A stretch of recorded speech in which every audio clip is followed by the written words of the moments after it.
আসসালামু আলাইকুম everyone, Nazma's cooking BD চ্যানেলে আপনাদের সবাইকে আরও একবার স্বাগত জানাচ্ছি। আজ আপনাদের মাঝে নতুন আরও একটি রেসিপি নিয়ে আসলাম, পাঙ্গাস মাছের রেসিপি।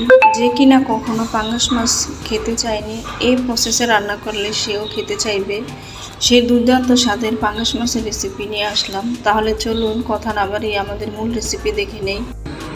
চুলায় আমি একটি ফ্রাই প্যান বসিয়ে 2 টেবিল চামচ রান্নার রেগুলার তেল দিয়ে তারপর 1 কাপ পেঁয়াজ কুচি দিয়ে দিলাম। পেঁয়াজগুলি ব্রাউন কালার হয়ে আসা পর্যন্ত এভাবে আমি ভেজে নেব। পেঁয়াজগুলো একটু ব্রাউন কালার হয়ে আসলে বাকি মশলাগুলো আমি এখানে এক এক করে অ্যাড করে দিব। আমি এখানে দিয়ে দিলাম 1 টিস্পুন আদা রসুন পেস্ট দিয়ে আমি তেলের সাথে একটু ভেজে নেব। ভেজে নেওয়া হয়ে গেলে আমি এখানে যাতে মশলাটা পুড়ে না যায় এজন্য আমি এখানে 1/2 কাপের মতো পানি অ্যাড করে দিলাম। পানি দেওয়ার পর আমি মশলাগুলো একটু পানির সাথে মিক্স করে নিচ্ছি। মিক্স করে নেওয়া হয়ে গেলে আমি বাকি মশলাগুলো এর সাথে অ্যাড করে দেব। আমি এখানে 1 টিস্পুন হলুদের গুঁড়া দিয়ে দিলাম, 1 টিস্পুন মরিচের গুঁড়া দিয়ে আমি একটু তেলের সাথে মশলাগুলো ভালো করে মিক্স করে নিচ্ছি।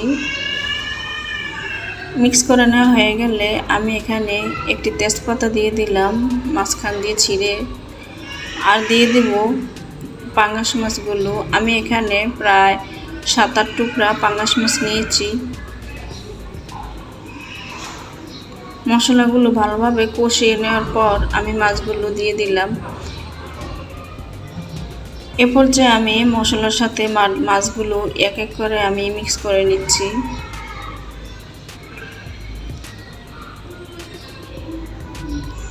একটা ঢাকনা দিয়ে ঢেকে আমি প্রায় 5 মিনিটের মতো রেখে দেব। 5 মিনিট পর ঢাকনা খুলে আমি মাছগুলো একটু নেড়ে দিচ্ছি। নেড়ে দেওয়ার পর আমি এখানে মাছগুলো মশলার সাথে কষানো হয়ে গেছে। এ পর্যায়ে আমি এখানে পানি অ্যাড করে দিলাম, প্রায় 1.5 কাপের মতো পানি অ্যাড করে দিলাম।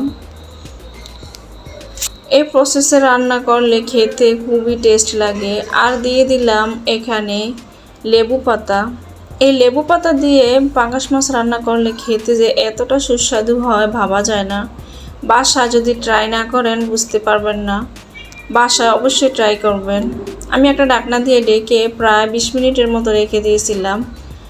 মাছগুলো সেদ্ধ হয়ে গেছে। এ পর্যায়ে আমি মাছগুলো একটু ভেঙে দেব। আর এই রান্নাটা এই প্রসেসে করতে হয়, মাছগুলো ভেঙে পুরোপুরি মশলার সাথে মিক্স করে নেব। এই পাঙ্গাস মাছ লেবু পাতা দিয়ে রান্না করলে খেতে অসম্ভব টেস্ট হয়। যে কিনা কখনো পাঙ্গাস মাছ খেতে চায় না সেও এই প্রসেসে রান্না করলে খেতে চাইবে, খুবই সুস্বাদু। আমার ভিডিওটি যদি ভালো লেগে থাকে প্লিজ একটি সাবস্ক্রাইব করে দিন। এ পর্যায়ে আমি এখানে অ্যাড করে দিলাম 1 টিস্পুন ভাজা জিরের গুঁড়ো।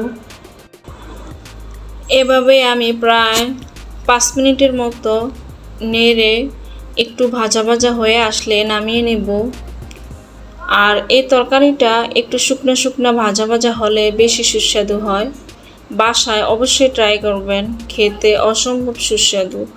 তাহলে আজ এই পর্যন্ত, দেখা হচ্ছে নতুন কোনো ভিডিওতে। সে পর্যন্ত সবাই ভালো থাকবেন, সুস্থ থাকবেন। আল্লাহ হাফেজ।